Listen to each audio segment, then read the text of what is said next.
The revelation left the room unusually still. Nobody tried to make sense of it immediately. Angad stood where he was, unable to understand what he had just heard.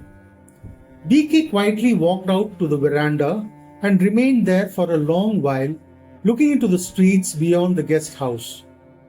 SD followed him a few moments later. Neither of them spoke. Some questions refused to yield answers the moment they were born.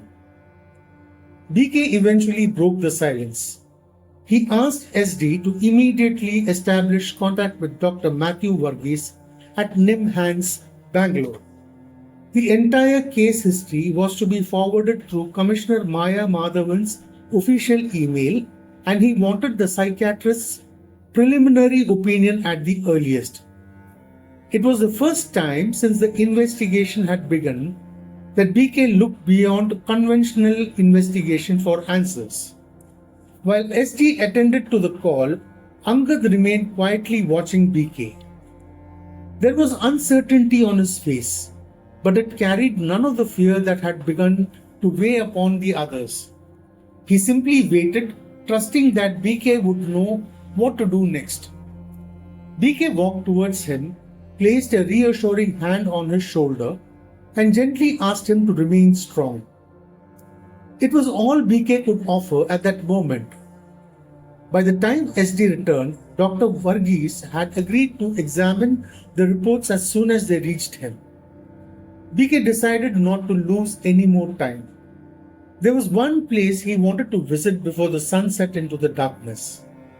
The three of them drove towards the abandoned concrete pipe where Angad had been staying. The journey passed almost entirely in silence. Angad occasionally looked outside with the quiet contentment of someone traveling with people he trusted. BK, however, found himself watching the young artist more than the road ahead. The investigation had slowly reached a point where understanding Angad had become far more important than questioning him. The vehicle finally came to a halt. Angad stepped out immediately and led them towards the place he had been calling home. There was no hesitation in his stride. Everything about his movements suggested that he expected to find Balika waiting exactly where he had left her. The place looked no different from when BK had first seen it. The abandoned concrete pipe still stood where it always had. Around it lay only the quiet neglect of time. Two uneven mounds of loose earth rested nearby, while a faded sari, worn down by the weather, remained tied to the ceiling of the pipe that had silently watched over the place for years. Angad smiled. Without the slightest pause, he began speaking to Balika as though she had been waiting for his return. He spoke about the day, about traveling with BK, about the people they had met, and about questions they had tried to answer. His words flowed with the ease of a conversation that had never been interrupted. BK and SD stood a short distance away. Neither attempted to interrupt him. Neither exchanged a word. Their attention was no longer on the place. It was entirely on Angad.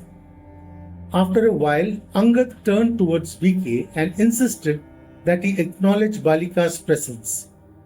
For a brief moment, BK found himself caught in a situation unlike anything he had encountered during his years as an investigator.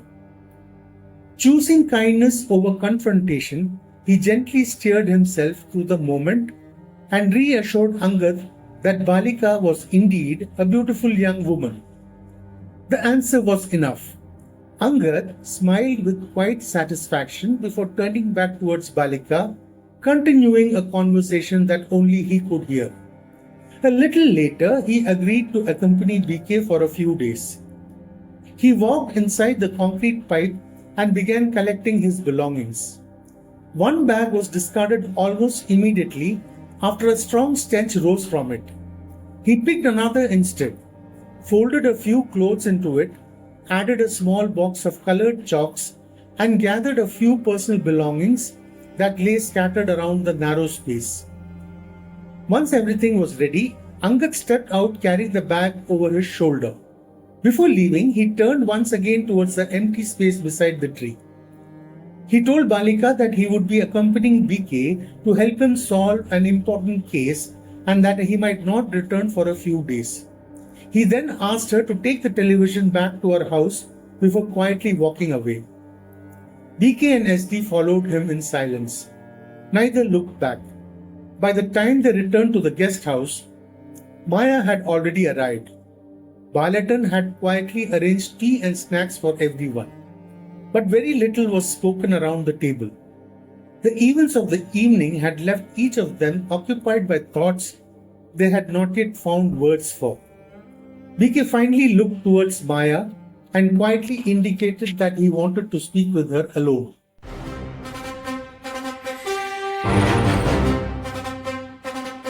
Where stories begin.